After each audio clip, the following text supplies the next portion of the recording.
Hey, Susan. How you doing?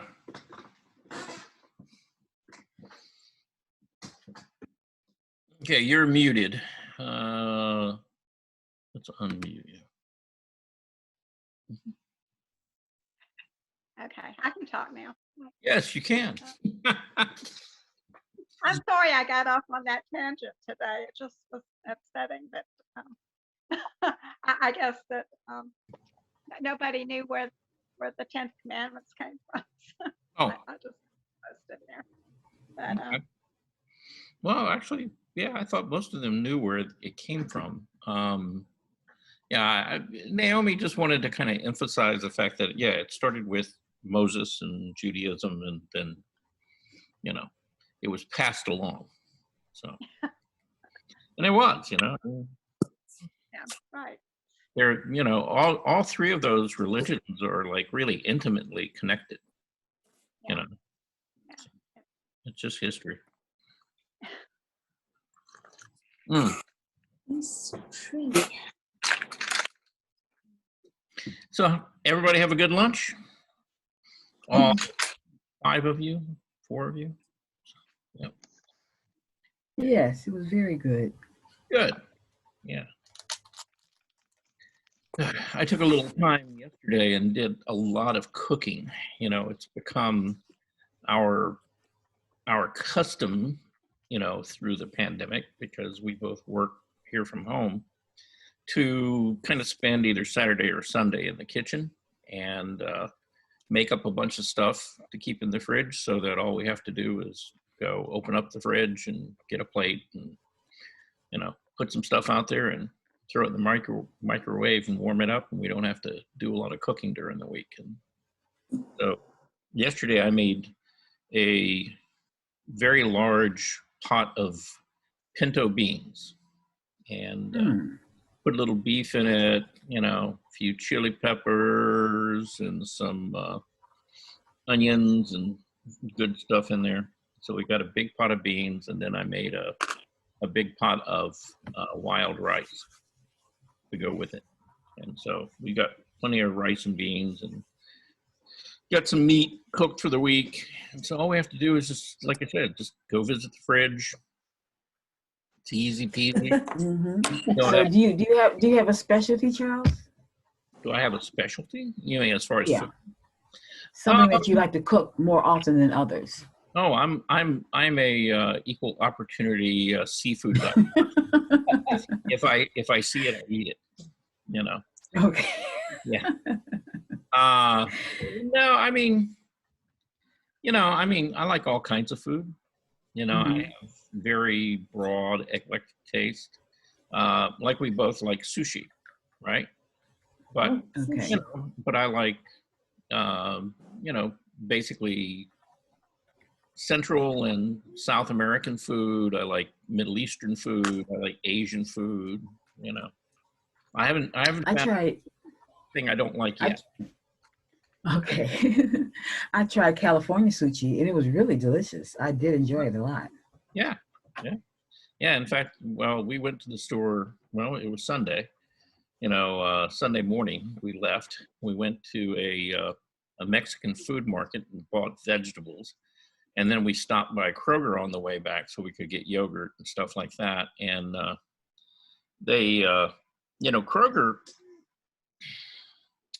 they've actually put in these sushi bars in Kroger's, like some of the bigger Kroger's, and they keep them fully staffed. So they've got usually about 2 people there making sushi fresh all the time. And so we actually picked up a big tray of sushi yesterday and had that for lunch. It was, we suffer badly here. It's terrible that we had to go do that, but such is life in the middle of a pandemic, right? You got to do what you got to do. So anyway, we all ready to get rocking and rolling here? We got absolutely 9 of us. Okay. All right. I did want to point out, I wanted to share a couple of things before we got back into the movie, though. And Wanda, I'm going to pick on you again. Okay. Uh-oh. Okay. Uh-oh. seem to be getting picked on today for some reason. Okay. And deservingly so. Okay. I wanted to share with you guys a few of the pieces that Wanda sent in, and I wanted to make a comment about some of the things that she sent. So this is a still life, and you did this recently, right? Yes, I did. Yeah. I guess what I could say to you is that you seem to have found something, and I like where you're going with things. You know, it looks like you've been looking at some artists who are influencing you, and you're definitely going more that colorist sort of direction, and simplifying and abstracting shapes and forms, and you're really coming up with some beautiful things. So I would encourage you to keep going. Okay, so this is this lovely Thank still you. life, you know, and you know, it's kind of a traditional still life, and yet not, in the sense it's more modernist. Because in most traditional still lives, they wouldn't bleed, you know, the focal point or the flowers off the top of the page. And so by doing that, what they do is they become really more of a texture or a pattern, you know, with the stems and then the shadows that are cast by them. And it's kind of an interesting effect because it sort of flattens out the shape.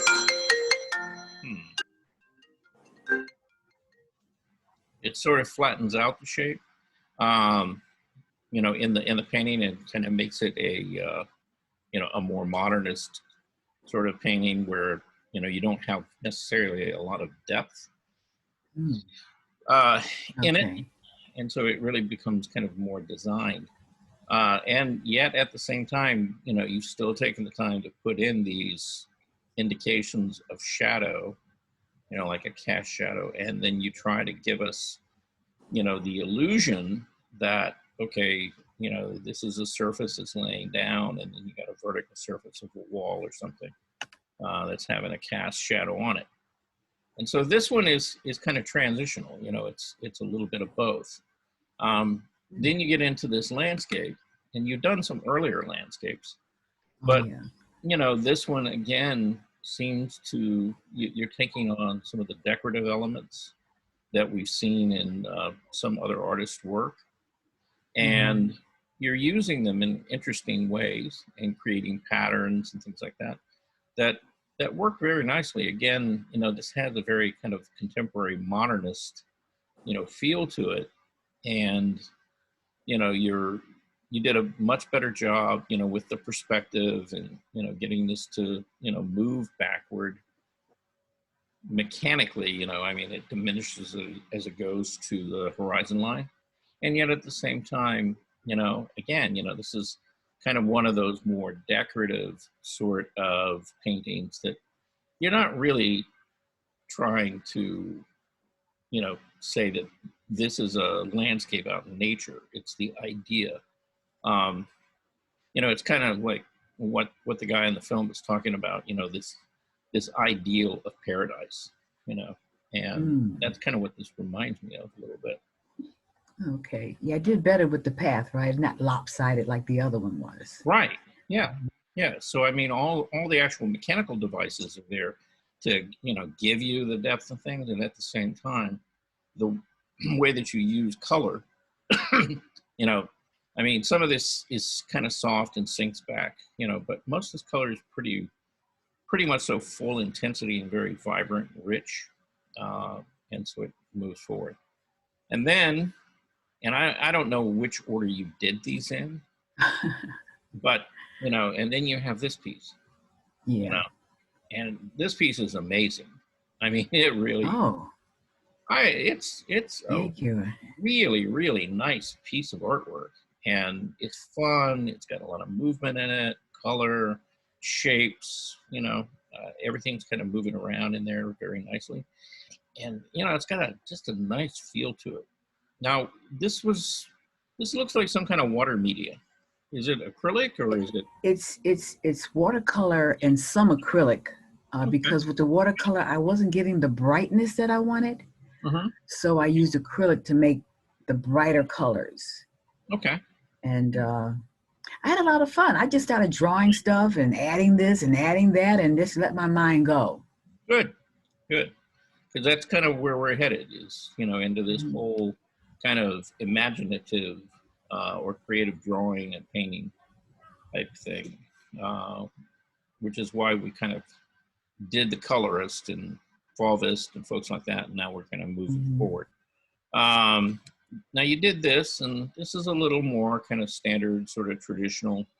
Um, I would have liked to have seen you take a subject like this and treat it more like that.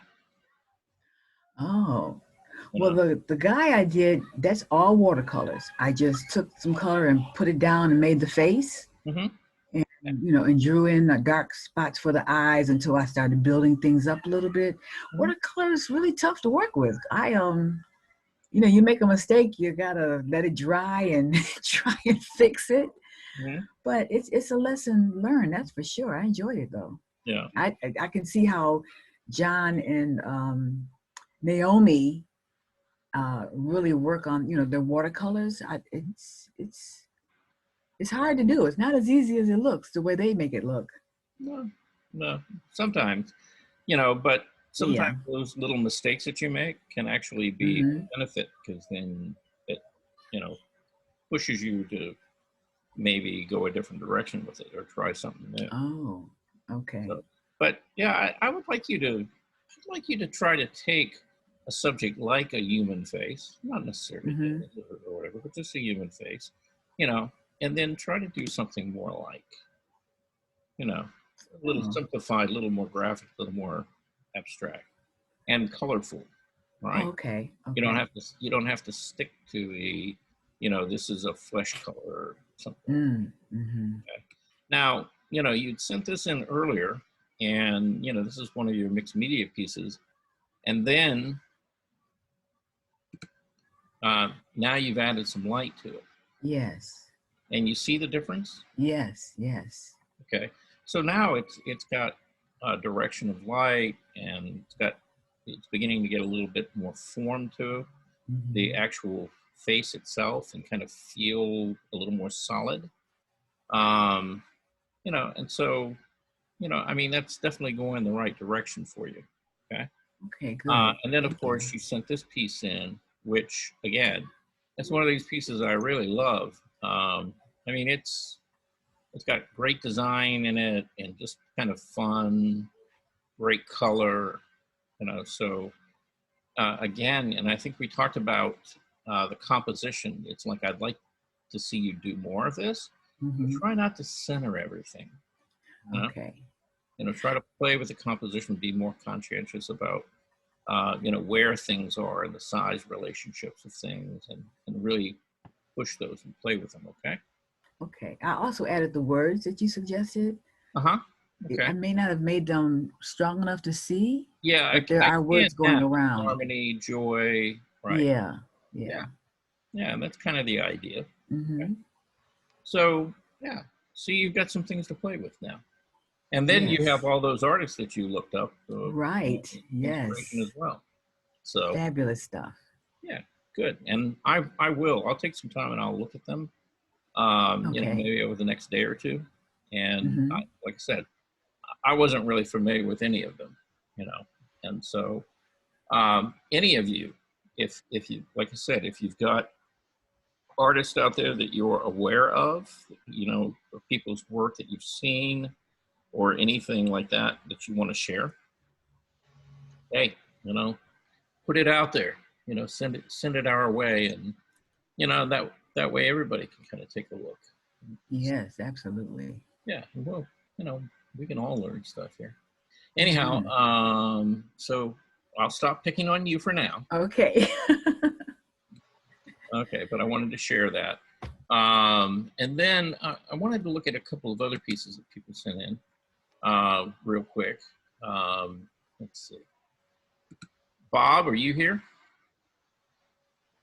We got Bob Homer here. See his name.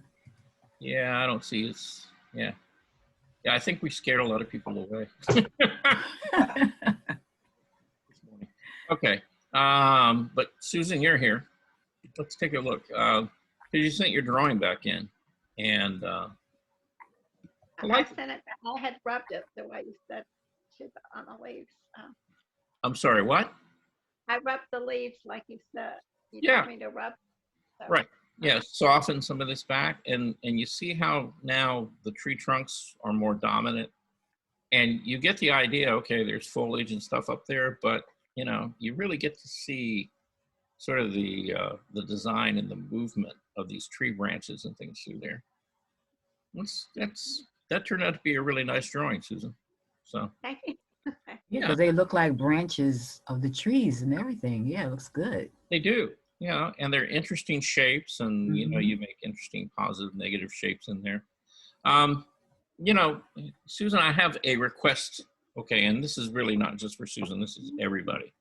When you photograph your work, okay, do try to actually get it kind of square in the viewfinder when you take the picture. It was, the work was a little bent, so it was Uh-huh. a little hard to. Yeah. I kind of bent it when I was Yeah. moving it around. But, Yeah. Well, if you have that one if you have a piece of tape or something, you can solve that. But you notice how you're kind of off to the side of it a little bit. Yeah. Right. I was having trouble. I was trying to do it with my tablet, and it's a bigger, it's Right. bigger, but I think it's taking better pictures than the phone. So, Right. but it's a little more awkward for me to try to, because it's a 10-inch tablet. So Right. it kind of like isn't real steady when I'm holding it. But I'm trying. Yeah. Trying. Yeah, I mean, and the more you work with it, you know, you'll figure it out and you know how to get it lined up and stuff. So, okay, but yeah, I like what you did. You know, as far as softening that and sending that back in, that was great. So, you know, that if we can get a nice rectangular kind of image of that, you know, that would actually be a nice thing to show in this upcoming series of well, it's basically the Evening of the Arts. 'Cause it's a nice drawing, Susan. It really is. Okay. Thank you. So, okay. And Bob didn't show up. Okay. All right. So so we won't talk about Bob until he's here. And you know, we'll catch him later. So let's go back. Let's watch the you know, the rest of the video. We've got about 40 minutes of it. So hopefully you have, you know, a nice cup of coffee. You know, some of you may be into you know, martini time or something like that, you know, at this point. But yeah, however that works for you. But yeah, let's get started on this, and then we'll kind of wrap it up. Okay. And then if we have some time, I'll show you one more thing. All right. Here we go.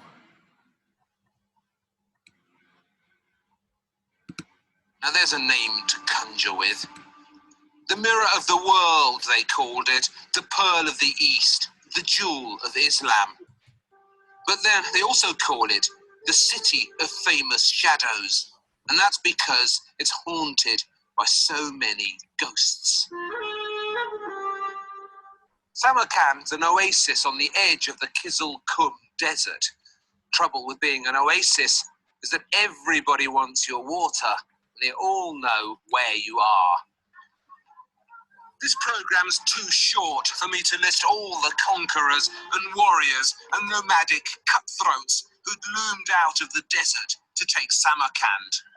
Alexander the Great, Attila the Hun, Genghis Khan, they've all had it. Scythians, Sogdians, White Huns, Black Huns. Arabs, Ghaznavids, Mongols, Bolsheviks. This was everyone's favourite oasis, but only Tamerlane held on to Samarkand for long enough to transform it. Tamerlane was a Mongol who'd been Turkicized and converted to Islam. He claimed some sort of descent from Genghis Khan, but you'd expect that.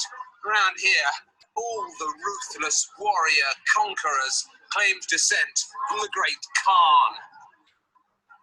His real name was Timur, a common name which means iron. And Tamerlane is an English corruption of Timur the Lame. He had a disfigured leg from an old archery wound. Tamerlane was a genius at his trade, the ruthless and conscience-free conquest of anywhere he could reach. He personally conquered an empire that stretched from Moscow to Delhi, from modern Turkey to the outer edges of Russia. When it came to choosing a capital, Tamerlane picked somewhere just around the corner from where he was born, Samarkand, this fabulous crossroads on the Silk Route, which Timur the Lame transformed into this architectural gem in the desert.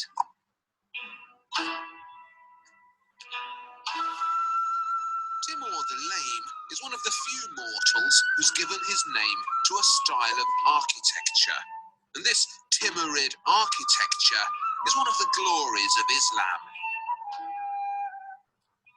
The city of domes, other of Samarkand's names. They glitter here on every horizon and give Samarkand a permanent shimmer as if the mirage could never settle.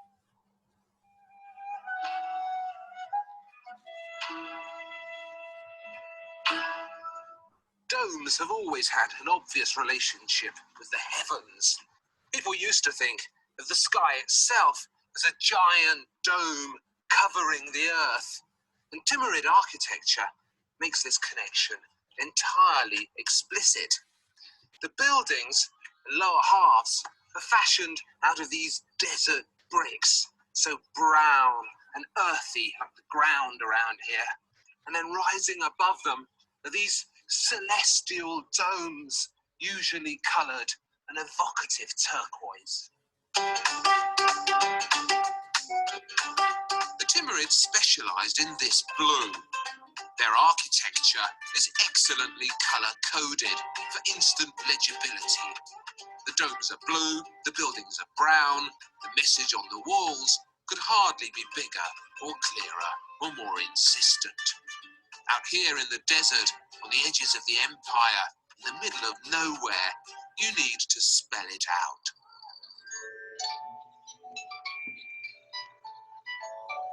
The word minarets is derived from the Arabic word minara, which means lighthouse.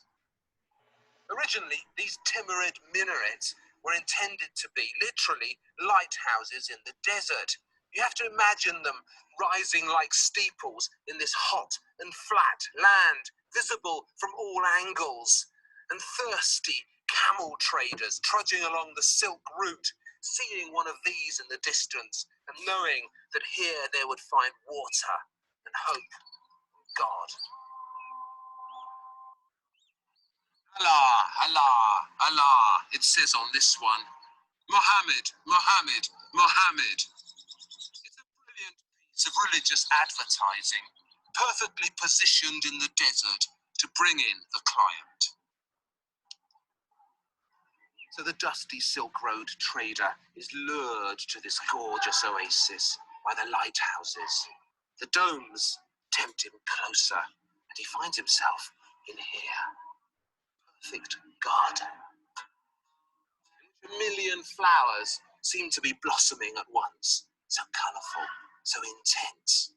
A paradise in the desert, created artificially with the slow flicker of Timurid tile work.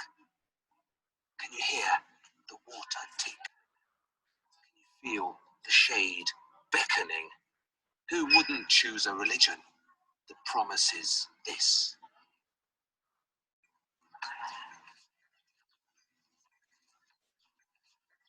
was looking forward to coming here. Shah-e-Zindar, reputed. It's Aspen Dental's Everyday Smiles event, where new patients get a full exam and set of x-rays with no obligation, no insurance. Reputed to be Samarkand's most moving architectural site.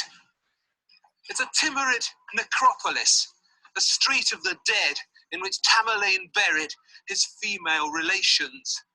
They say the earliest examples of Timurid architecture are found in here, or at least they used to be, because look what they're doing to them. This is a UNESCO site, an official world treasure. But in Uzbekistan today, not nearly enough respect is shown for the great Islamic art of the past. As far as I can see, Shah-e-Zindar is being vandalized. This isn't restoration, it's ruination.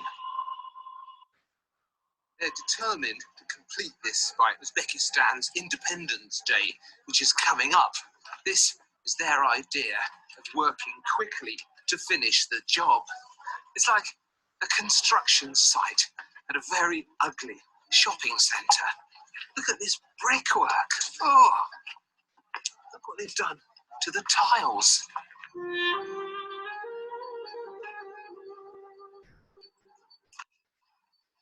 There are men up there hacking away at irreplaceable 15th century Timurid domes with 4-inch chisels and 10-pound mallets, and occasionally leaving precious fragments of original tile work behind.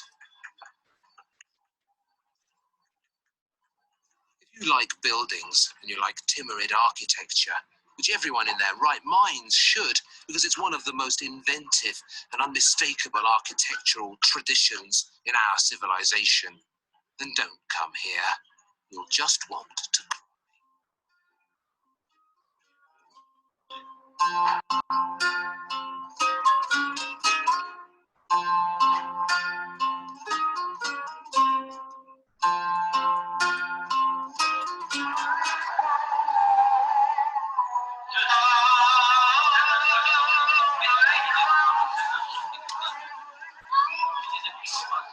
Call to prayer. Istanbul is being summoned. First one voice, then 3, then 100. So there's no getting away from it. And in the first few centuries of Islam, the call was made from wherever was handy, an open window, a parapet, a balcony. So the minaret is a relatively late addition to Islamic architecture. And today, the loudspeaker has done away with any real need for it. But the minaret remains such a key ingredient of the mosque's identity that you can't really see anyone phasing them out. Istanbul minarets are extra thin, super pointy, like sharpened pencils. But it's not really this quiver of pointy minarets that defines the Islamic contribution to this relentlessly exciting city. The shape that best captures the spirit of Istanbul is, of course, the dome.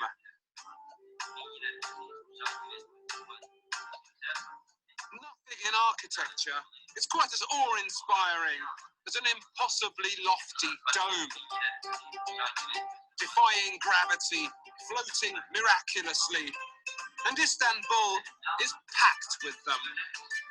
The greatest ensemble of extra-large domes in existence. Every one of them trying to be the biggest.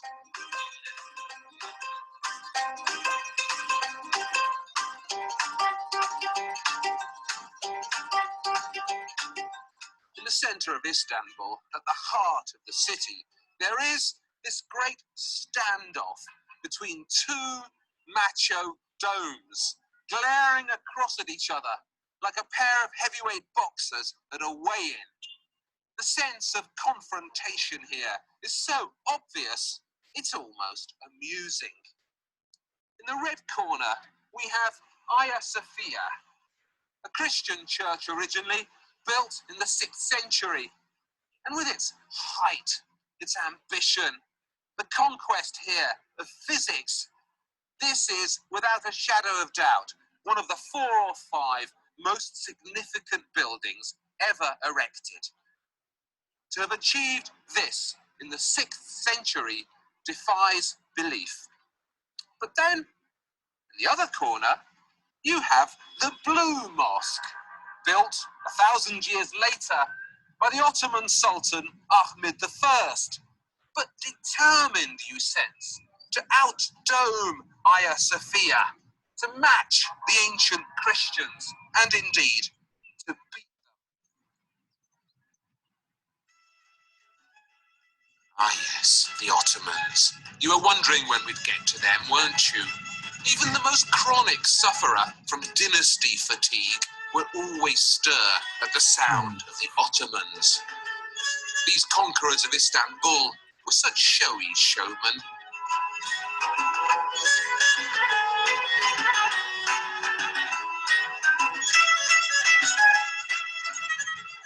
When I was 18 or so, studying art history, I came here on an official student trip. And in front of this thing, famous Topkapi dagger, I suffered an attack of Stendhal syndrome. It's a proper illness, an actual physical reaction, diagnosed by doctors. You feel dizzy, disorientated.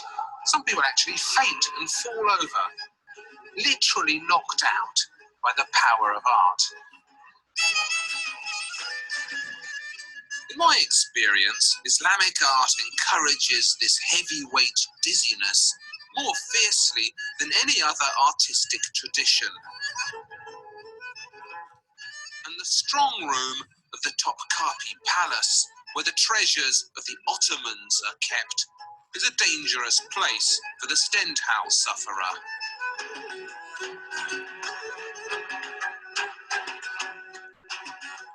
This is the Ugra, the official signature of the grandest of the Ottoman sultans, Suleiman the Magnificent. There's a world within a world in there, a cosmos within a cosmos, a garden within a garden. Not bad, eh, for a king's autograph.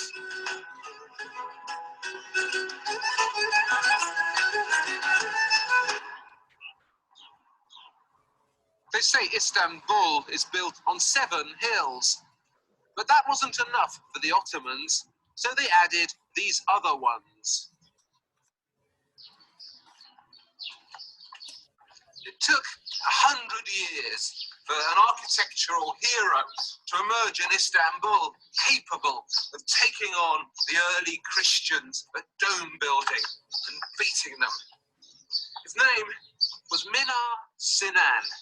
They say he was born in 1493 in Christian Armenia, taken forcibly as a slave, converted to Islam, which he then embraced so keenly. Allah repaid Sinan's faith in him by letting him live to be 100. He worked for 3 Ottoman sultans and was staggeringly productive. He built at least 100 mosques in Istanbul, and around 30 of them are still standing. This is the mightiest of Sinan's Istanbul mosques. Started in 1550 on the excited orders of Suleiman the Magnificent, the Suleimani Mosque was finished in just 7 years. It's more of a landscape feature than a building, a man-made cluster of mini mountains, rising, rising, rising to that Everest in the middle.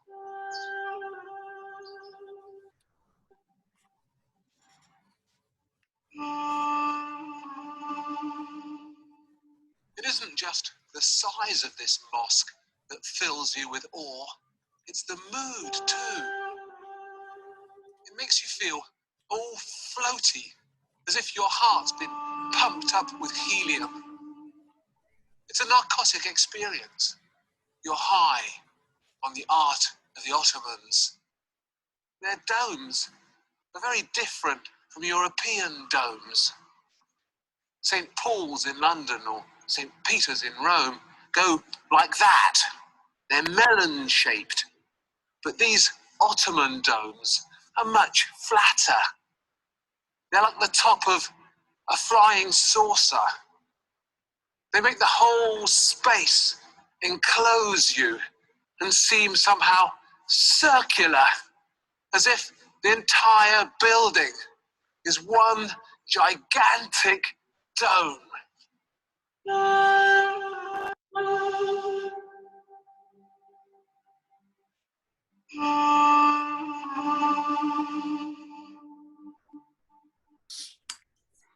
To pay for its upkeep, the great mosque was given the income of 217 of Suleiman's villages and a couple of his islands. And Suleiman also had Sinan build a selection of funding enterprises around the corner, including a Turkish bath, in which Suleiman had his own cubicle, and so did Sinan.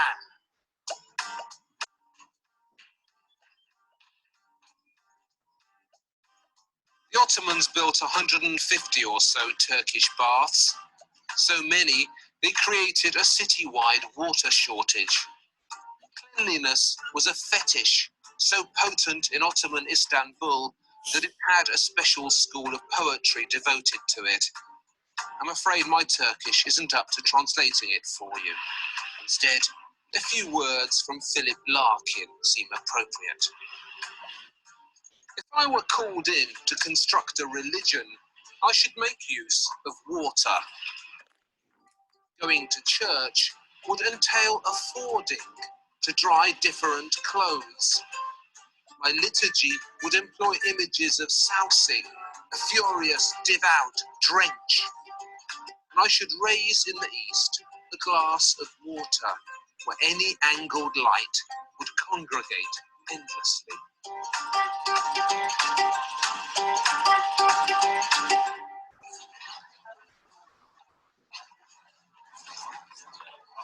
Left or right? Never be sure. I think it's this way to the right. Very easy to get lost in these streets. For the Rustam Pasha Mosque, built in honor of Suleiman the Magnificent's longest lasting Grand Vizier, Rustam Pasha. And Sinan, who designed it, had to fit it in to this awkward and cramped city space. And these shops underneath, they were built specially to provide income for the mosque, which was balanced on top of them. And they still pay taxes to sustain it.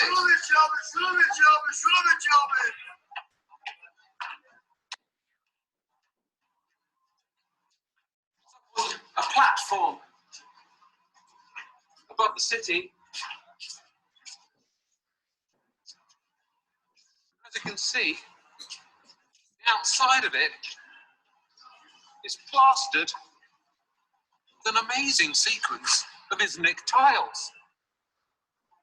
But that is only a taster of what lies within, because the Rustam Pasha Mosque probably features the finest collection of Islamic tiles in the world.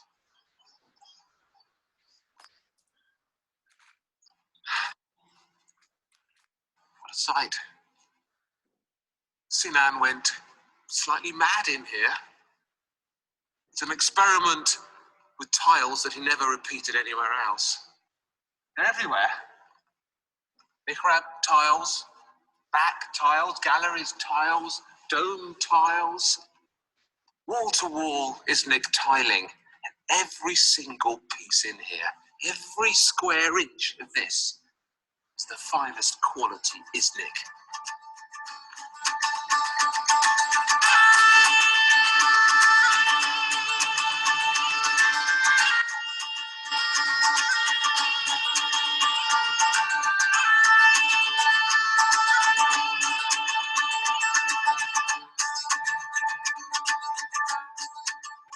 Limited range of colours, classic Iznik. Lots of blue, of course, which everyone loves. But you know the colour that I like most? The colour that's everywhere in here. It's that. Sort of tomato-coloured, brown, red. It's called Anatolian Bole. And nobody to this day knows exactly where they found it or how they did this with it. If you run your finger over it, it's lumpy. When you put it in the kiln, it rose, and it gives it an extra sparkle. To this very day, they haven't been able to reproduce that exact colour. They've tried. Everyone's tried. But the Anatolian Bole of the Izniks is beyond them. You'll recognise this shape here. It's a cliché of Iznik tile work. The Turkish tulip. They were actually discovered not far from here, in the hills above Anatolia. And from Turkey, the tulip arrived in Europe, where it caused mayhem, became so popular. But the Turks themselves reclaimed their own tulip rather belatedly. It didn't appear in Iznik tile work until well into the Ottoman period. But once it had appeared there, it made up for it, certainly, as it began appearing everywhere. Absolutely everywhere.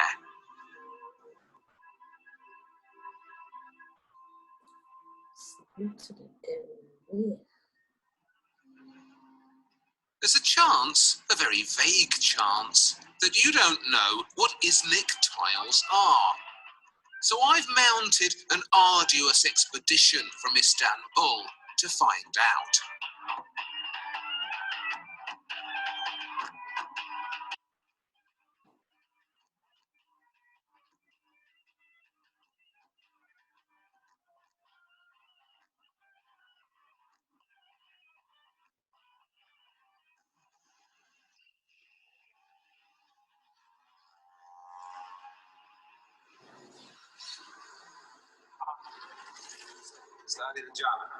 Hello, it's nice of you to see us. I came to find out more about Iznik tiles, how they're made. You are one of the few craftsmen who still use the old techniques. Yes. Your workshop is here, is it? At the back, we have a look. This colors is important in Iznik because the metal oxide is Metal oxides. yes. Copper. Copper Yes, oxide. copper.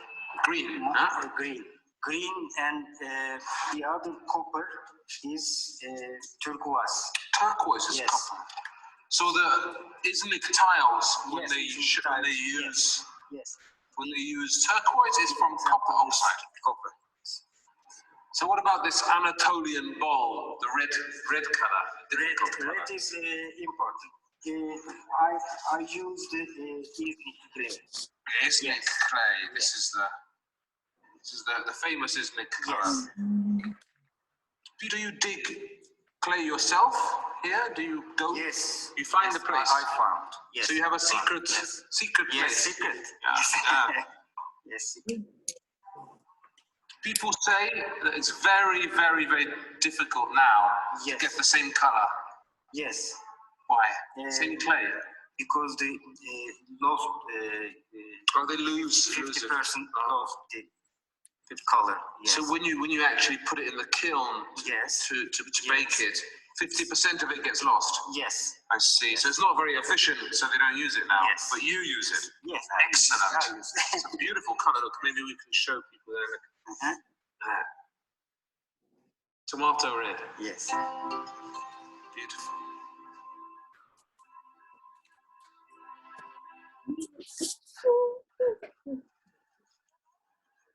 Some think Islam's an inflexible religion, fixed, unsmiling, doctrinaire. And in some places, these days, it is. But the story told by its art, the true story of Islam, is one of extreme nimbleness and constant change. When it crossed the Sahara and plunged into the deserts of West Africa, when it got to here, Mali. Look how superbly it adapted to local conditions. All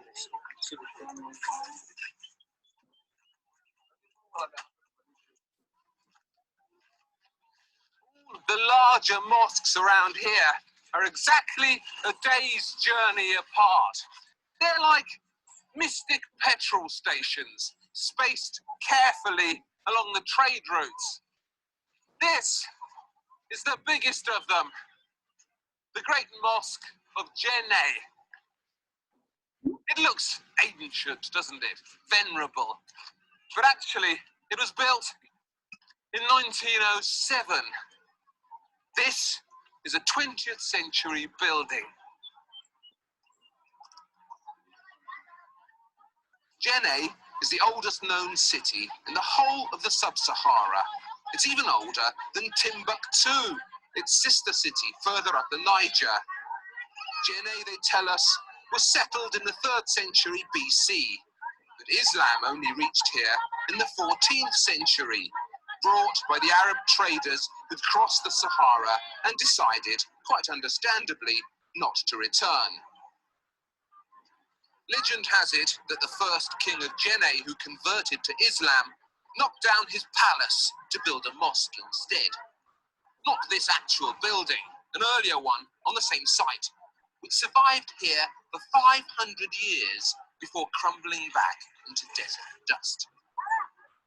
This particular version of it was built when the French were here, and it's the largest mud structure in the world.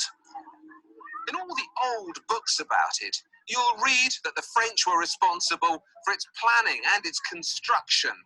But that's a typical piece of colonial rewriting. It's simply not true. The latest research agrees that from the baked and holy ground it stands on to those dinky tips of its minarets, this is an entirely African construction.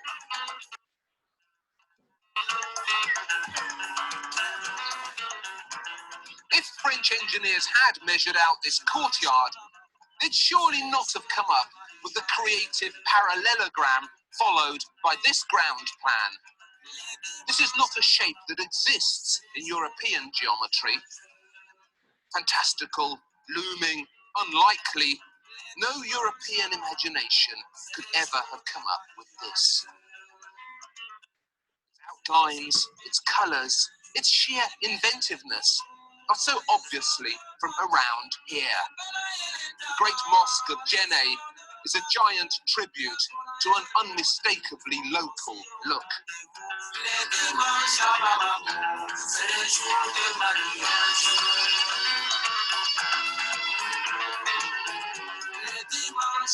It's made entirely from mud bricks. This entrance to the courtyard is said to look like a giant mask. You go in through the mouth and see those minarets with the ostrich eggs spiked into the top. They're said to symbolize purity and fertility. And they also protect the tips of the towers at their most vulnerable point against the enemy which all these mosques of Mali most fear: rain. Thus, the Great Mosque of Djenné combines the needs of Islam with more ancient and endemic needs of the local population. The inside is cool and dark in the preferred Djenné manner. Star-shaped holes in the roof create a charming internal sky.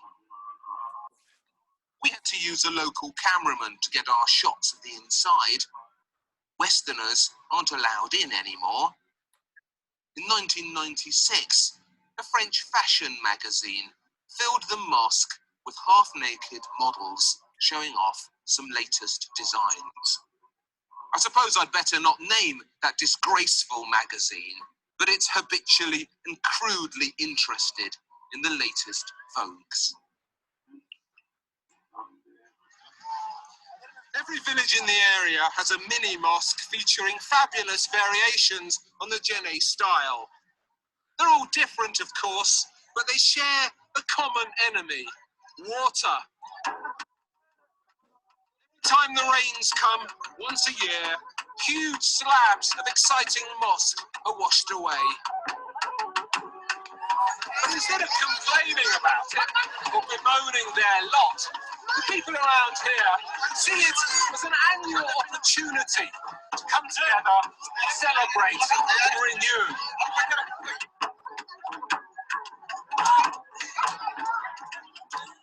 Every spring, Jenny throws a replastering party when everyone gets together to make new mud and splatter it about. And in this village too, everyone joins in annually for this splendid replastering of their mosque.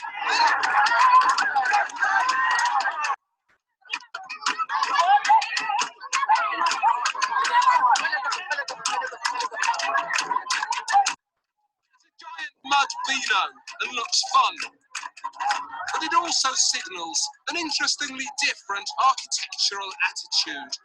A trust, a glorious trust in incompletion. None of the mosques around here is ever considered truly finished. All of them are ongoing projects, living buildings. Because every year they're replastered from scratch. Every year is seen as a new beginning, a fresh start. And that is an excellent architectural approach. I love the mud beauty of Mali. It's such a pared-down form of Islam and shows so clearly how adept Islam was at adapting to different terrains as it poured across the world, gathering up huge armfuls of new international converts. So I love the mud mosques, but I wouldn't call them representative. Not in the way this is representative.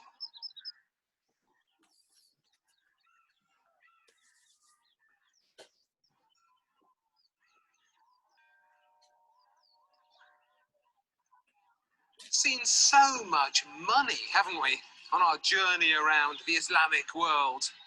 The Ottomans of Turkey, the Timurids of Samarkand. These were some of the richest rulers the world has had.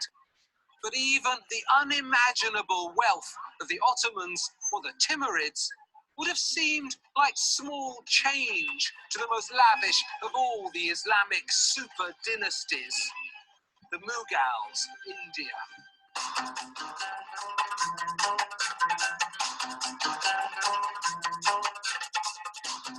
The Mughals ruled India for 3 centuries. After the first of them, a minor Timurid princeling called Babur managed to conquer Delhi in 1526 and found himself in possession of an enormous heap of riches. Babur has left behind a coruscating diary in which he records his first impressions of India. It's spectacularly rude. The people are not handsome, he complained. They have no skill in architecture. No good horses, no good meat, no grapes or muskmelons, no good food or bread, no baths or colleges, no candles, no torches, not a candlestick. Yes, but they did have diamonds as big as chicken eggs. Gold, emeralds, rubies. And that was enough to persuade the Mughals to put up with the heat and the dust and the lack of muskmelons and to make India theirs.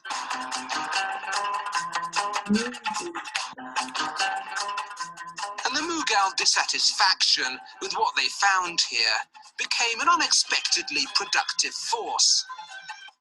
In the absence of an actual earthly paradise, they set about constructing one for themselves out of art and architecture.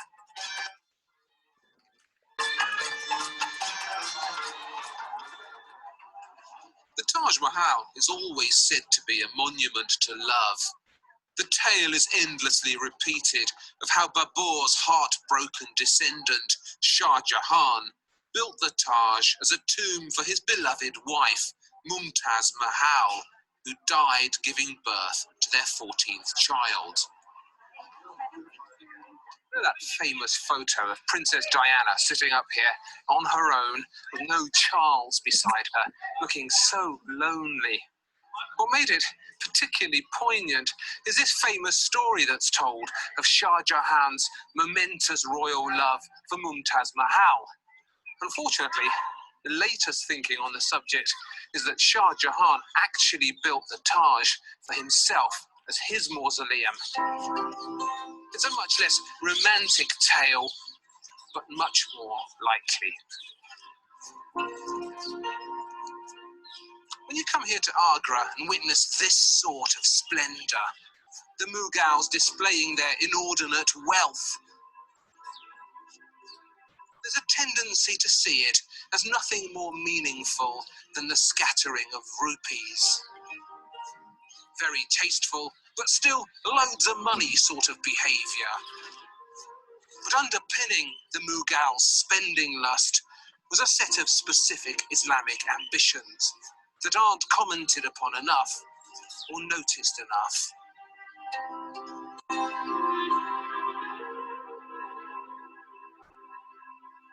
Professor Khalidi, you very kindly brought out a few of your possessions. This is only a tiny smattering of what you have in your collection. Can I just make a small correction before I go further? We call these objects on the table my possession.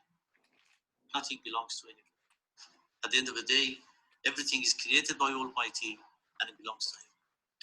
Well, I would very much like to be the temporary custodian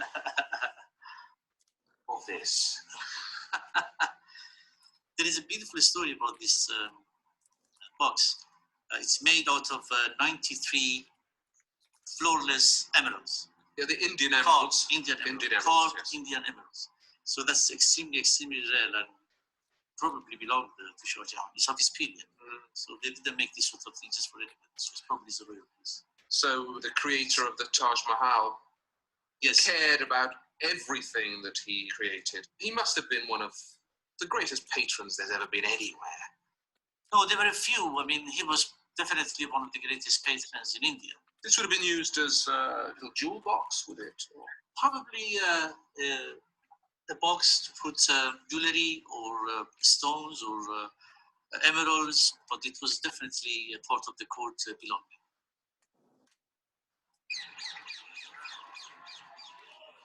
The Quran is many things, an instruction book, a history, a guide to life, but it's also an architectural manual. Anyone who reads it properly, which architectural historians seem bafflingly unwilling to do, must be struck by the similarities between the descriptions of paradise given in the Quran and the gorgeous worlds constructed for themselves by the Mughals. Surah 55 details the pleasures of paradise. There will be 2 gardens, dark green in colour from plentiful watering. In them will be springs pouring forth water in continuous abundance, and fruits and dates and pomegranates. They will recline on carpets whose inner linings will be of rich brocade, like rubies and coral. Then which of the favours of your Lord will ye deny?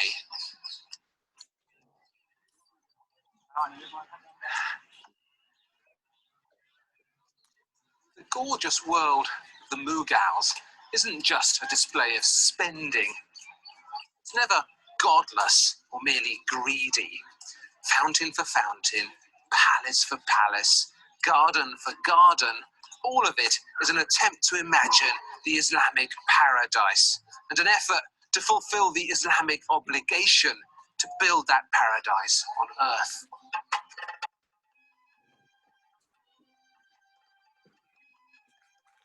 You You must have noticed that you never see ugliness in Islamic art, or neurosis, or personal problems, or any of that dark stuff that so obsesses Western artists. Islamic art always tries to look as beautiful as it can. Why? Because it recognizes that the problems of the artist are just storms in a teacup, utterly irrelevant in the wider scheme of things. In the end, all that matters is the beauty of God, and the artist's task is always to reflect that beauty. To do otherwise, to fret about yourself, to go all dark and miserable in your art, is to waste your artistic time.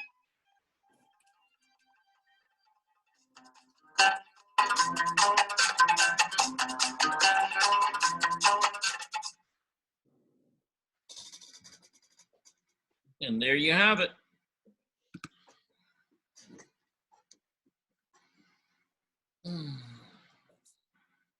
So Charles, how would you say this has influenced other art? Oh, I mean, it's not it's not what we consider like traditional, obviously. Where do you think the influences come into other art? every Western building that has ever been built after that time, you know, where would we be without the arch? Where would we be without the dome? Where would we be, you know, without tile work, brickwork, things like that? But not only that, the contribution of color, you know, all the different pigments and things like that that were created. Western artists could have never, well, there would be no blue, you know, to make water or sky or anything else without, you know, those minerals and things from places like Afghanistan and North Africa and, you know, India and Persia, right? Europeans would have had no idea as how to create those pigments and colors. You know, even in the sense of, you know, when you start talking about mural work, you know, a lot of the like 18th, 17th, 18th century European art. In fact, there was a group of European artists or a whole movement that was called Orientalism, right? And it was all based on, you know, subject matter from the Middle East, North Africa, areas like that. You know, if you look at the influence of literature, poetry, you know, things like that, Omar Khayyam. You know, Omar Khayyam was, you know, what, 5-6 centuries before any of the French or English poets, you know, and they all read him, you know, and so, you know, you know, that culture has influenced Western art in so many ways and our lives in so many ways. And, you know, it's, you know, it, like I said earlier, you know, nobody ever really thinks about how we got things that we got. Yeah. So, you know, even in the sense of design, you know, like graphic design and drawing, calligraphy, you know, letter forms. European letter forms wouldn't look anything like what they look like without the influence of Islamic calligraphy, right? And Islamic, you know, in all fairness, Islamic calligraphy wouldn't look anything like it does without the influence of, say, you know, Buddhist and Hindu scriptures and, you know, the calligraphy that they practiced. You know, it's something that goes back to almost 8,000 years, you know. So it's this long succession, you know, of one culture influencing another. And, you know, as I said, the greatest contribution that Islam has made to Western culture is that, you know, without Islam being where it was at the time it was, all Western culture would have been erased permanently lost, you know, because, you know, after the Dark Ages, there were no libraries, right? There was no major construction of big buildings or anything like that. You have True, to, that's true. yeah, you have to remember that in Europe, you know, basically we had gone from the Roman Empire where you had these big, marvelous, you know, estates and temples and, you know, and domes, like in, what was that? I can't remember the name of the building right offhand. But you had gone from that to a total collapse of society all across Europe. And literally they went back into, you know, making mud, you know, structures, you know. Yeah, Because, no, it's true. Yeah. yeah, they lost all of their knowledge about anatomy, all of their knowledge about medicine, all of their knowledge about, you know, geometry and astronomy, you know, all of the sciences, all mathematics, everything. It was all lost. And without Islam being there, none of that would have ever been recovered. Period. You know, Europe would still be scratching its way out of the Dark Ages, you know, without them. Seriously, you know. Just like we forgot, they forgot, Europe forgot too. You know, we forgot our history. Mm-hmm. Yeah. We're just getting it back. You know, we're remembering now. Right. Well, They forgot. I didn't know they had forgotten all theirs too. yeah. Well, yeah, you had this little thing called the Dark Ages that happened in Europe that lasted for almost 500 years. The little thing. Yeah. The little thing called the Dark Ages. Yeah. Yeah. I mean, Europe went into the Dark Ages. The Dark Ages lasted for 500 years. Yeah. You know, that's a long Well, ours didn't last for that long. Ours is 400. That 400. Well, We you know, just get remembering now. right. Well, It's I what mean, came first, the chicken or the egg thing. I mean, to me, I have a hard time believing that anything goes back to one particular thing. mhm. I don't know. I have a problem with it. I mean, I think there's so many influences, and Oh, yeah. it's all so extremely complex that I can't imagine that everybody's memory was 100% wiped out in the Dark Ages. I don't know. I mean, man still existed Yeah. and still lived. Yeah. Well, what you had is you had, you know, basically in the Dark Ages, you had the collapse of the Roman Empire. Part of it survived. Part of it survived in like Turkey, okay, in basically Constantinople, you know, at the time, which was now Istanbul. You know, that part of the Roman Empire survived. The rest of it, because of the plague, and you have to remember, you lost 3/4 of the population of Europe in the Black Plague. So it wiped out any, you know, just about anybody who knew how to read or write. It wiped out, you know, most of your craftsmen, you know, any of the skilled labor. There was very little left, you know, and what was left was so sparse and kind of spread out. You know, there really wasn't much to begin to work with. And it took a long time for the population to come back, just in numbers, but also, you know, just to begin to piece together and rebuild, you know, repositories of knowledge. And in Europe's case in particular, a lot of that was influenced by the Catholic Church, okay? And the Catholic Church, you know, had only survived in what we call, you know, now East, you know, the eastern part of the Roman Empire, which was really Turkey, right?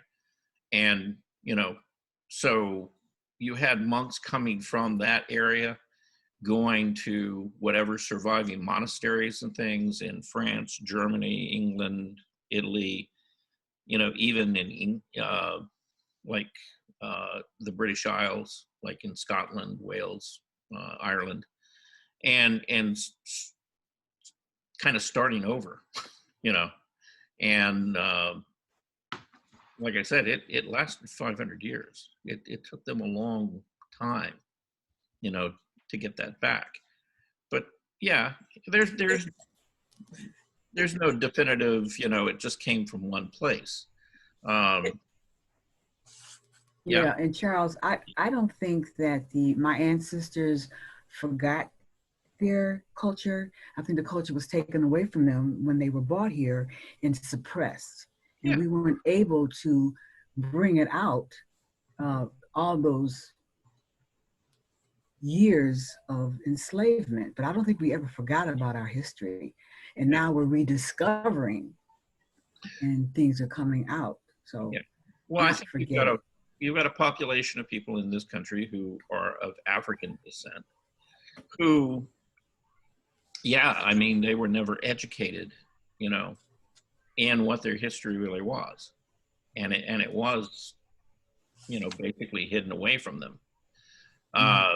You had people in Africa, right, who, you know, had that history, and even there, because of European conquest of, you know, places like South Africa and the Congo and things like that by European countries, Colonization. yeah, they suppressed their history as well. But it's like, you know, Mhm. some of the most advanced cultures in the world were in like Central Africa. You know, if you look around areas like Nigeria, things like that, Ethiopia, you know, there's temples and monuments and, you know, all kind of archaeological evidence of how highly advanced those cultures were. Mhm. You know, and we're talking about, you know, even more advanced, you know, and way earlier than even Greek culture. And particularly when you're talking about areas like Nigeria, you know, you're looking 3,000-4,000 years ago, you know, that Nigeria was, you know, making these incredible bronze sculptures, and bronze work and metal work that, you know, wouldn't happen in Europe for another 200-300 years. And that's true, because when we did the thing about the Renaissance there in Europe, and it showed a lot of African artists with their paintings that they did, and then I guess when the other culture wanted to take over or whatever, they would change the color of the people on these paintings to make them seem as if they weren't Black but European. If that's what I remember seeing on that video. Okay. Well, that's what Hitler was trying to do to the Jewish people. Right. Annihilate them and their culture. Yeah. As they call it politically now, they call it canceling culture canceling. Canceling now. But the thing about that, though, when cancel Hitler, culture. Yeah. Cancel When Hitler, culture. Do you believe that? Yeah. When Hitler was doing that, it was during that war, but it stopped after the war was over. Ours continued. No. Even after the war was gone. No, it really didn't stop, you know, at the end of World War II. I meant the suppression of the people and burning their art and books and things of that nature. Well, yeah, it's you know, history. You know, that's always the debate about history, and again, it goes back to who's writing the history. His story. Yeah, his story, right? Yeah, exactly. Because it's who's writing it, you know, because until you begin to get the viewpoint of, you know, the other side, you know, you don't really have a good picture of what really went on. You know, you've got, it's like in, you know, they always say there's two sides to every story, right? You know, and history is a perfect example of that. You know, and it doesn't matter whose history you're talking about, whether you're talking about European, African, Asian history, history in the Americas. and I think probably one of the, I will end this on kind of a positive note. One of the great things that's happening now in the 21st century is that I think that people are becoming more sensitive and aware that there are these different viewpoints, you know, in history and in art. And, you know, there are scholars and people beginning to look at them from more than just one angle. Okay. I agree. Yes. And it's, I'm not making any predictions or anything here, but it just seems to be, you know, the world collectively, you know, as time goes on, and you know, it's sometimes difficult to see this, but the world is actually coming together. You know, people are coming together, regardless of what your culture or what country you live in. You know, nationalism is beginning to sort of fall apart, and people are beginning to see themselves in a broader kind of worldwide view, and how our cultures, you know, interact, and the things that, you know, the value of interacting, you know, with a diverse group of cultures, ethnicities, languages, you know, arts, sciences, you know, sharing them all. And it's really just the later 20th century to the 21st century that it's becoming really possible to share all those things, you know, and share them in a way that we never had possible before. Because now, you know, I just look at my own experience.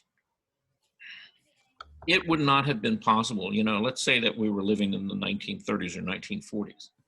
It would not have been possible for me to have conversations with artisans and you know, in China and in Tibet and Indonesia and Europe and Africa, and to talk about, you know, the things that are going on there with their art, and, you know, how they live, you know, creatively, how they survive, you know, as a creative person, you know, in those cultures. That would have never been possible, but it is now, you know. It's It like, is so wonderful. yeah. And it's just like the lady ordered the gold paint from China. Was it China? Someplace across the world? Right. So you couldn't do that before. Right. Yeah. Yeah. I mean, you know, it's like the gold that I used. Yes. I think that's what you're referring to. Yes. Yeah. Yes. I mean, I ordered that, and 2 weeks later, it shows up on my doorstep. Yes. You know. Yeah. Okay. So you don't have to worry about the minerals here. They got the minerals someplace else. Right. If it wasn't for the pandemic, it probably would have came even faster.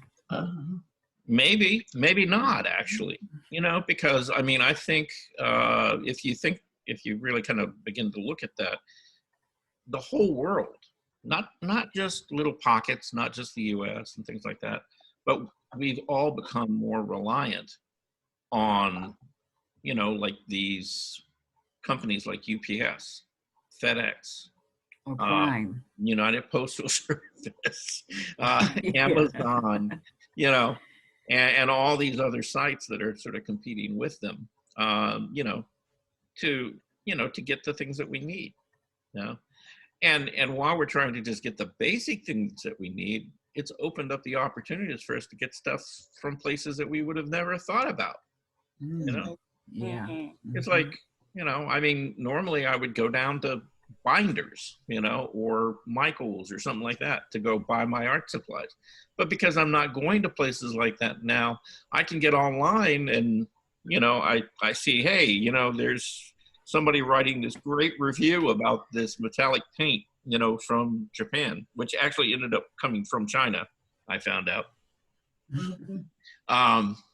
You know, and I can order it. And I can get it here like in, you know, 2 weeks. Like, yeah. Wow. Now, you know what that means. It means just like we teach our children, that when you're in class, it's good to be an A student in class, but you have to compete not only in your class level, your school level, your state and national level, but international. When you go for that job, you're competing with people from all over the world. So you have to get your skills set up to par. And it's the same way now with the small business guy. He's competing with people all over the world. And hopefully the internet will help level the playing field for them also, for those that are small. Charles, I want to ask you another question. I missed where he was saying about the turquoise, how they made the turquoise color, or how did they make that? Because that's a unique color. Yeah. I love turquoise. Well, there was evidently they used a copper oxide. Copper oxide, okay. Yeah. Mm-hmm. And it depending on how it was mixed and probably what it was mixed with, it made either a green and or it made the turquoise. Okay. But it was the same base chemical, copper. Okay. And anytime, it's like if you took a copper like bird bath. Is that why sometimes you have when you have a copper pot or something, when it begins to turn, you'll see tinges of turquoise on it? Right, green, yeah. Yeah, it's called vert, yeah. Because as it oxidizes, it begins to build up a protective layer because copper doesn't rust, see? There are certain metals that won't rust, okay? And so what they do is as they oxidize, they get this, what they call a patina, right, on the outside, and it protects the rest of the metal from being exposed to the elements. And that's why when you do a bronze sculpture, they'll, if you just put the bronze sculpture out, outside and had it sitting there, over time, it will naturally build up a patina. But these days, and probably for about the last, 400 years, what they've done is, sculptors have actually patinated the surface of their sculptures so it would already be oxidized so that it wouldn't turn all kind of different colors while it was out there in the elements, and it would remain kind of looking the same, and you'd have an even patination on it. So if you got something, there's some kind of paint or something you can use to keep it looking like it was new. I'm sorry, what was the question? If you had a copper item that was outside, is there any way that you can keep it looking like it did when you first got it, when it was first new? Well, yeah, and any kind of metal surface, it would be the process of what they call, patinating the surface. And so, when it's made at the foundry, the sculptor, or artisan can have what they call a patina, or, have it patinated. And again, what that does is that creates an oxidized surface on it. So it won't oxidize anymore, and it will stay the same. Okay. You could just copper clean it every other day or so. Well, you could, but then again, paint is not a permanent thing. Particularly on metal surfaces, it's not gonna last over time, and eventually the weather will break it down, and the metal will start showing through, and you get this uneven surface. I personally have no problem with things aging like that. I kind of like the look of that, actually. So the reason why I ask is because for my daughter's birthday, I bought her a little fairy that sits on the side of the pool, and it's just gorgeous. And it has a bronze, and it's beautiful today. I don't know what it'll look like next year, but it's beautiful. I'll see if there's some kind of way that it will remain that to some degree that way. Yeah. Well, my advice to you, and particularly if it's made out of bronze, stop worrying about it. Let it do what it's going to do. And it will actually be more valuable that way than if you try to slow that process down. But it's not going to deteriorate. It's not going to rust, ever. Okay. Unless it's not bronze. Say what? Gene? I said if it's not bronze, right, you may want to protect it. Yeah. Well, copper, bronze, silver, gold, all of those metals, are not, I mean, they're all going to oxidize on the surface, but, they're not going to break down and go away. Now, if it's iron or steel or something like that, that's what rust is. Rust is oxidation on iron. And, and rust will just, eat all of the iron up eventually until it's not there. But with a bronze statue, that's not going to happen literally for, maybe a couple thousand years. In fact, they find bronze sculptures that go back, 3,000, 4,000 years now that have been buried in the ground. And they're as good as the day they were made. So. Is that why on some of the bridges you see them painting them every year almost because of the rusting of the iron? Well, yeah. Well, they're made out of steel. Yes, yeah, steel. Yes, Yeah, and steel is one of those metals that if it's left open to the elements, will oxidize and rust, and the rust actually weakens the strength of the steel. Yeah, I think there's an old bridge in Boston. It's outside right of Boston, and looks like they're painting it every year. They start at one end, and when the year finishes, they start all over again. And they just go from one to the other because it's probably a little difficult to paint. And then it looks like it's some kind of blue paint they're putting on that steel. Right. But they do the same thing with the old bridge. Yeah, they do the same thing with the Golden Gate Bridge, with all the bridges in New York. It's a constant, it's a maintenance issue. Not just the roadway, but the actual steel structure itself. Yes. You don't maintain it. It doesn't take a lot of time, maybe about, 20 to 30 years before the actual integrity of the bridge, begins to fail. And then you have to put a whole new bridge there. But it's actually better just to keep painting it, maintaining it. Every year. It's a job for somebody all the time. Yep. Yeah. Yeah. It's like if society ever went away, all those bridges and stuff like that, Yes.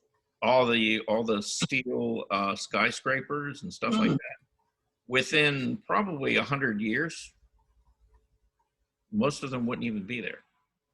Talking about the dark ages. Yeah. They would just go. So anyhow, I got one more thing I want to share with you. Okay. And this is about me. Okay. I submitted some work to the Atlanta Artist Center, and this is a show that they put on each year. It's called East Meets West, right? And it's a really interesting show because what happens with this particular show is that they work with a group of, they're not botanists. They're people who basically do, like flower arranging and stuff, but in a Oriental or, particularly Japanese way. And so, they jury the show, and then they have this group of people who, do this Japanese flower arranging, come in and view the work, and they pick a painting, and then they create a flower arrangement based on the painting. So that's interesting.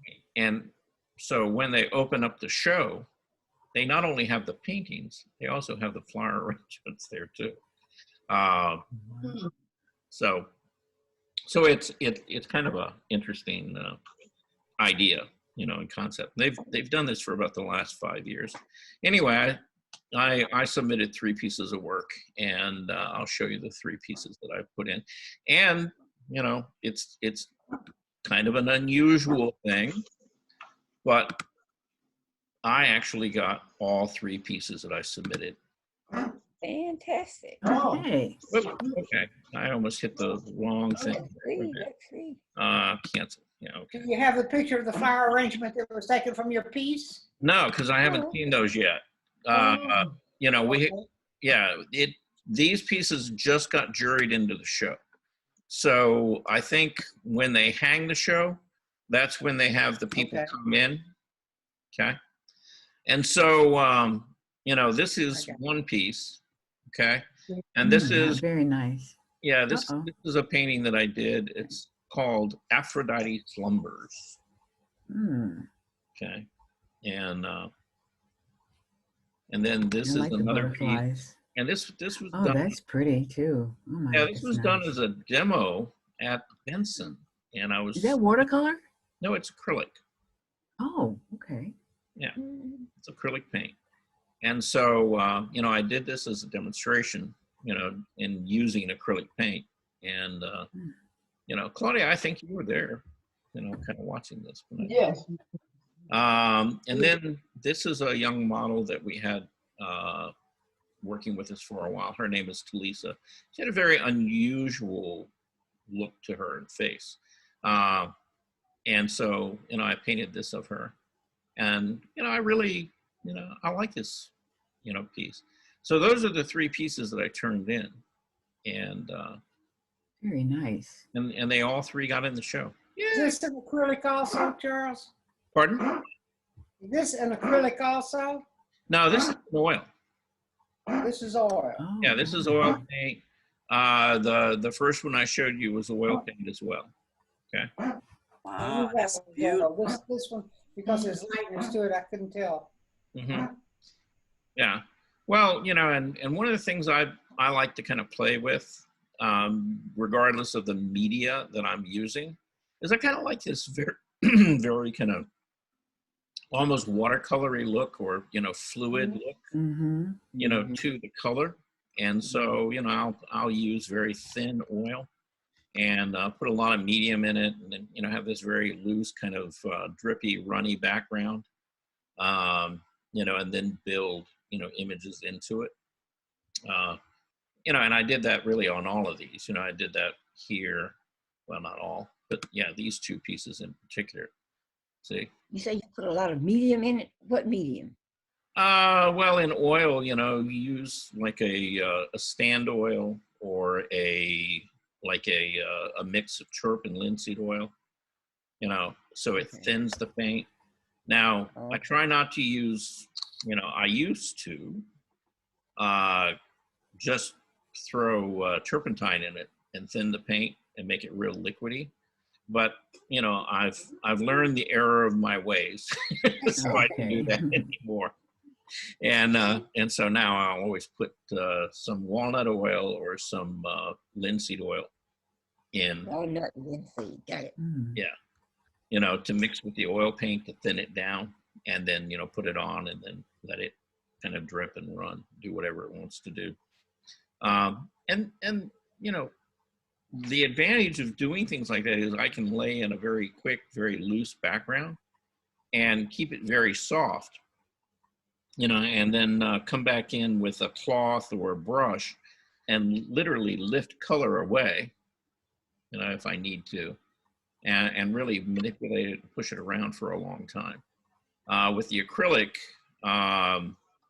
you know, I still use water, and I'm trying to change my ways with that and use the medium, you know, like a gel medium, but a very thin gel medium that's very liquidy, you know, to lay those layers on. Again, you know, the concern long-term, I think, with using water in acrylic is that, like oil paint, if you put just straight chirp in it and make it very liquidy, you begin to break down the adhesion qualities to the paint, and long-term, you know, it may not adhere to the canvas. So, so like I said, I'm trying to, you know, learn and behave myself. So you're using turp and walnut oil together? Usually like chirp and linseed oil. Chirp and linseed oil. Yeah. Yeah. Now the plus of that is that you can make it very liquidy and it will disperse, and you get all kinds of nice effects with that in the oil paint. The disadvantage is that you can't work very quickly with it unless you know, like lift out areas, because the linseed oil will take a very long time. It will really slow the drying time down. So instead of being able to go back in and work on it the next day, you're looking about 2 to 3 weeks later. You know? It's going to really slow the drying time down on your paint. So walnut oil will not slow it down as much. Okay, it'll help dry it a little bit faster than the linseed oil. So but there's all kinds of oils that you can use with oil paint. So anyway, I wanted to share those 3 pieces with you, and then I wanted to share. But I have a question. Okay. When it comes to linseed oil and walnut oil, does that help make the acrylic paint last a little longer, not dry up so quickly while you're using it? No. Okay. No, that's just for oil paint. Okay. Okay. Now, if you're using acrylic and you want to slow down the drying time on that, they actually have what they call, it's called a retarder. Okay. Hey, what? A retarder. Yeah. And that will actually make the acrylic paint stay wet for usually, you know, like 5 or 6 hours that you can go in. Wow. So rather than being dry in like 15 or 20 minutes, you know, you can build it up a lot like oil paint, and then it will dry very slowly, you know, within, you know, usually within about a day or 2 with the retarder in it. So you know, you can really do a lot now these days to slow acrylic, you know, from drying quite so fast. So you can begin to blend and get, you know, very similar effects as you could with oil, and not have all the chemicals and the fumes and everything else that oil has. So, you know, another possibility is, and I haven't used these, so I can't recommend them. It's what they call an open acrylic, right? And open acrylics, the idea behind that is the acrylic paint will not dry ever until you spray it down lightly. You know, you can't like really soak it, but you spray it down with this chemical spray, you know, that will begin to set the acrylic and make it permanent. Until then, you can go back in and you can push paint around as much as you want for as long as you want until you actually set that. And that's called the open acrylic system. I think open acrylics are, I think that's Liquitex. Okay. Is the company who makes that. Okay. So. I do have a question about something different, I guess. Okay. When I painted my rainbow, I got it kind of dull background, and I put the pad kind of in the background. But as I look at it, you know, I haven't put a covering on it yet because I want to redo the butterfly. But I look at it, and it's getting brighter on me. The rainbow is starting to, the color is starting to get brighter, and the path is starting to get brighter. Really? Yeah. That's kind of interesting. Yeah, I mean, I want it to be kind of in the background, you know, but it's like the colors coming out, you know. Yeah. Now, that would be a mystery to me. I mean, usually with acrylic, you know, as time goes on and as it dries more thoroughly, it usually dulls down a little bit. Same thing will happen with oil. But with oil, you just varnish it. You know, because what's happening is that the pigment and the paint is actually oxidizing as the oil dries, and then once you varnish it, it brings back all the color to it, and you got a protective coating on it. Now with acrylic, you usually put it down and it's very bright, and as it dries and cures just means that it's thoroughly dried and it becomes like permanent. What usually ends up happening is that it usually dulls down and it usually darkens a little bit. I'm wondering if because what I did at the end was put kind of a white blue coating on it to make it dull. If the colors are coming through the blue white covering I have on it, because look, those were a lot darker. Yeah. I can't really say to be honest with you. I mean, yeah, that, you know, I've never seen that happen before, you know, not in my experience. So, so yeah, that would be kind of a mystery, you know, to me. I don't know. I'll ask around. I'll do a little research and, you know, see what people say, you know, who work with acrylic that I know. Okay. Charles, can I ask you a question on this painting of the lady that's on the screen now? The edges of her hair and the coloring going down her neck, was that part shadow, or is that just something you did for emphasis? Her makeup. Oh, you mean, yeah, why the difference between the white versus the flesh tone? Because when geishas, what they do is they put this white, you know, white on their face. Okay. That's really, you know, white. Okay. And then down the back of their neck and along, they don't take the white makeup all the way to their hairline. They usually use, you know, leave a little bit of a gap so it's showing a flesh tone there. So yeah, you get that. It's almost like a mask, because that's really what it's supposed to be, you know. In Japanese culture, you know, the reason that the geisha, you know, put on that white makeup is they're really putting on a mask. They're becoming a different character,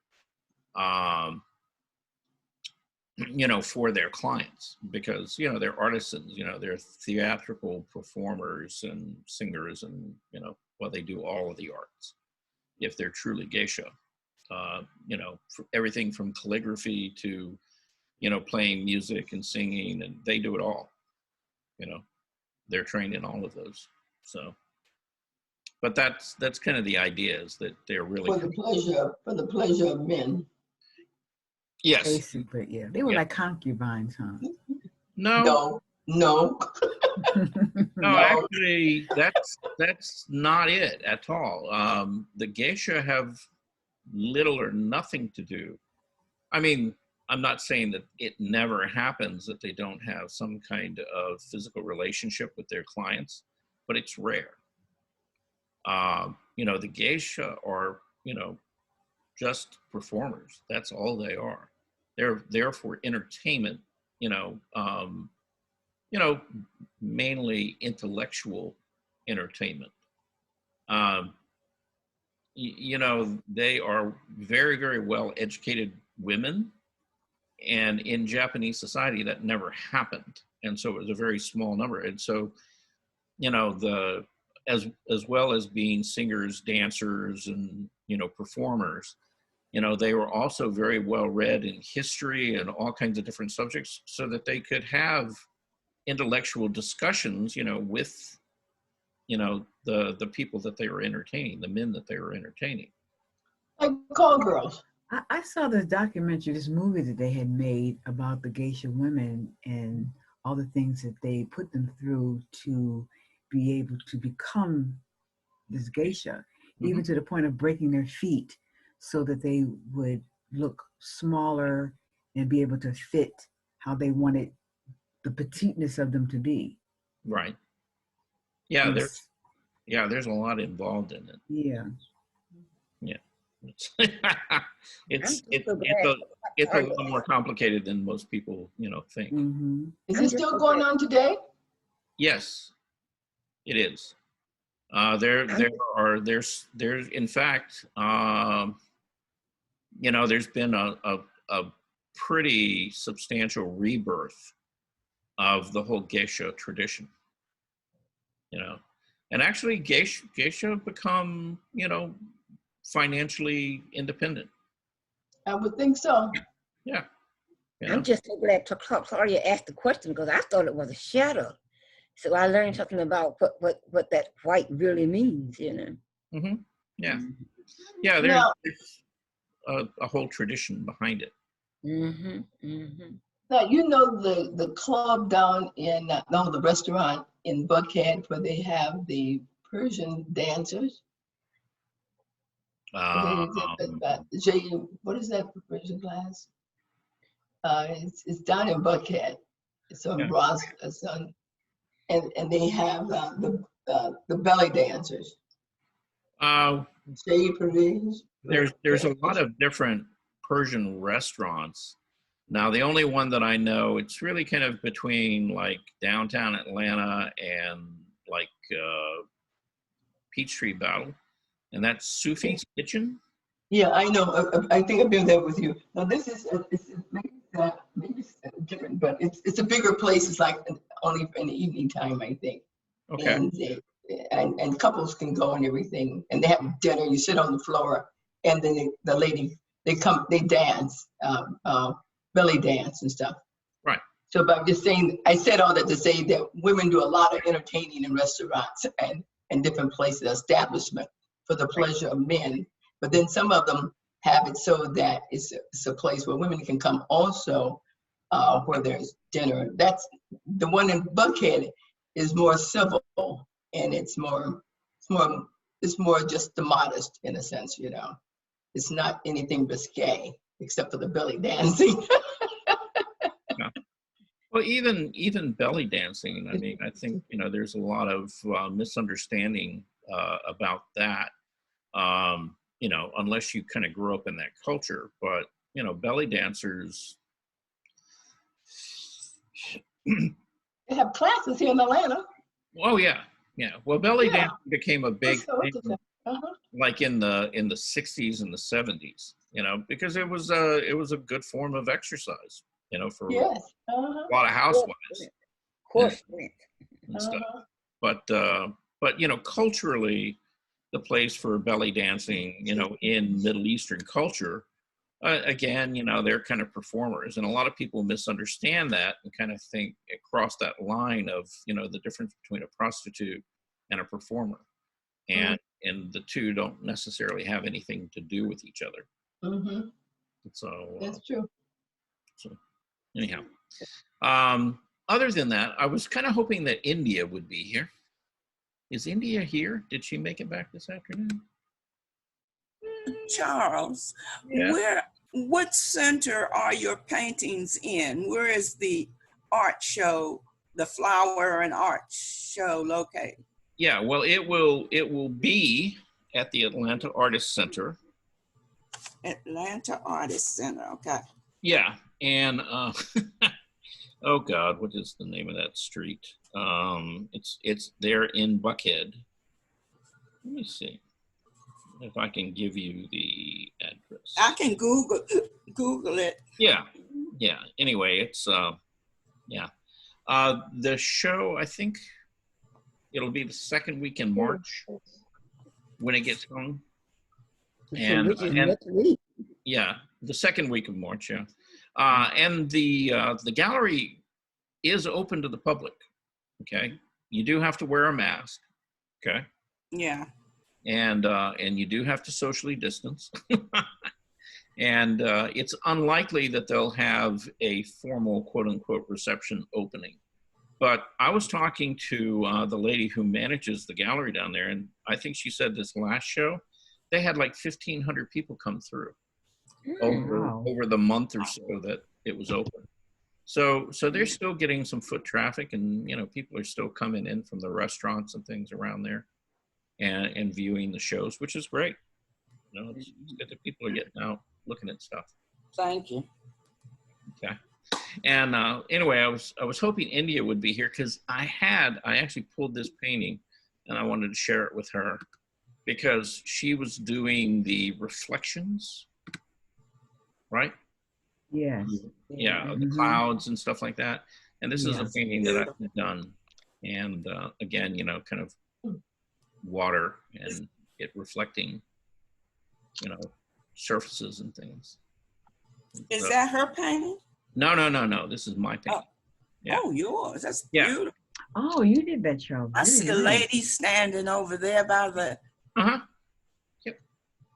by the chairs. Yes.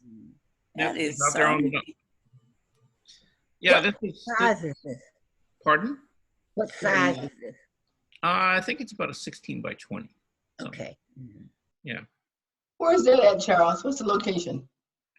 Oh, this is along the road that I take to go in. You know, I used to go by this little pond.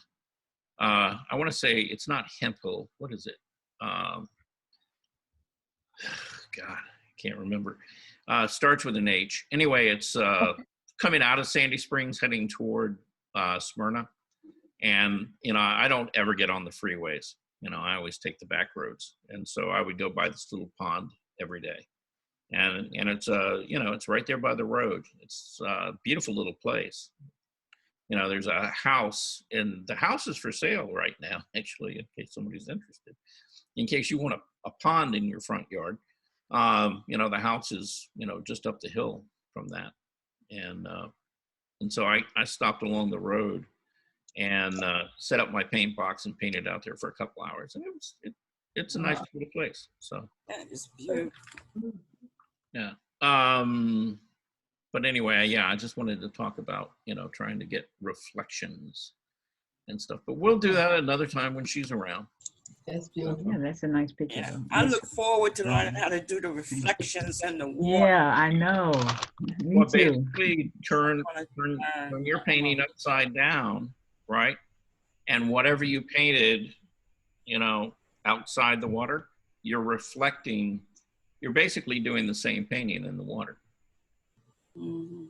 Because the I water. noticed yours was like you brushed the reflection. You didn't really draw it. I drew mine, and that was wrong.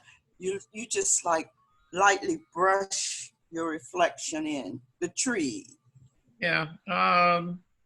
Yeah. I mean, you can Side to put them down, side. and then you can soften them back a little bit and blur them. I'll try to learn. Anyhow. All right. Charles, Anybody? the name of that restaurant was Imperial Fez, I think.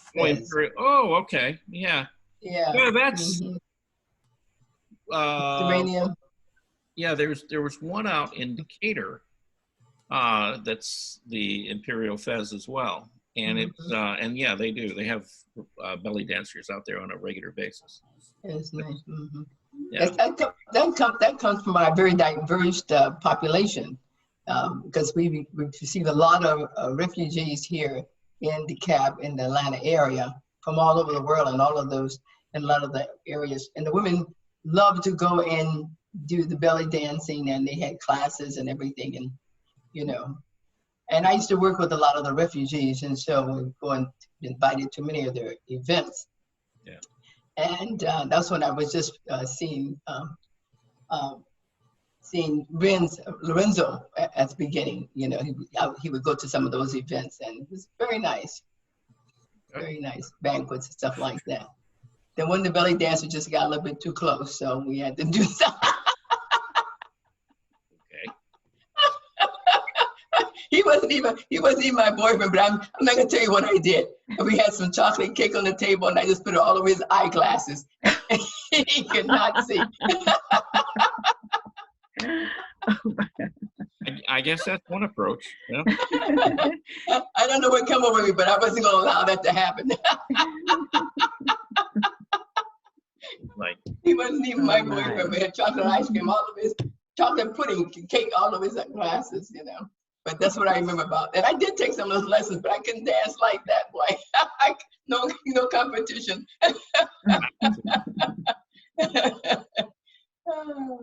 Well, I don't know what to say about that. Yeah, I know. My sister was here visiting. We went to this big banquet they had for the refugee community, and they had this belly dancer. She was going from table to table, and she decided to come over and dance for Renz, and I just wasn't going to have that. I couldn't touch her, but I put that stuff all over her. Focus here. Okay. Because I think that's been like almost like 20 years ago, 18 years ago, something like that. You know, before we even started, we weren't even going together. We were just professional friends. But I thought it was disrespectful. Don't you ladies think that was disrespectful? See? That's the man's. That's the man's. that Still have some little outfits, but you know, it's a different ballgame now. That might have indicated just a little bit of jealousy and possessiveness there. Probably did. I wasn't thinking at that point. I just did it. It just came so natural to take that cake and put it on his eyeglasses. So, there's a picture of it. You can see. And look where you are today. I know. Alone. Right. No, I'm not alone. Okay. She's alone with Renz. You know, they're both locked up there in the house. So evidently, he didn't mind too much. So no, he did not. No. Gotta go. We laugh about it.